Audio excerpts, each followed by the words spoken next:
Бъдете отговорни и винаги знайте, че България, какво ще стане с нея, не зависи от Пеевски, ако зависи от нас. Това е избора.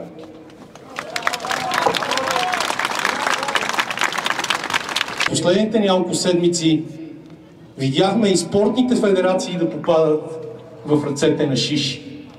Той първо спаси българските щанги, след което наложи ново ръководство в Федерацията по борба, която продължава да носи медали. Днес имаме финалист на Европейско първенство.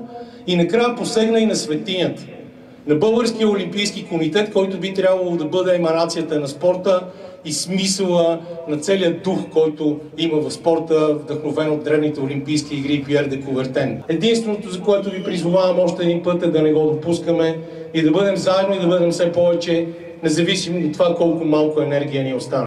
Смятам, че е сега моментът да се обединим истински.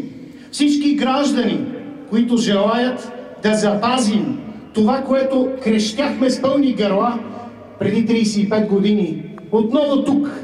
И е време да почнем да крещим това отново. Една дума, много важна. Не сте я забравили, нали? Демокрация! Искам да я чуя.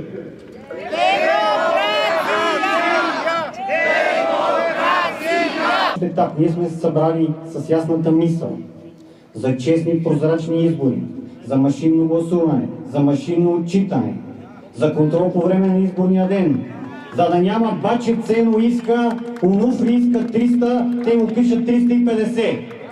За да няма такива номера, за да има честно отчитане, защото без свободен избор няма демокрация.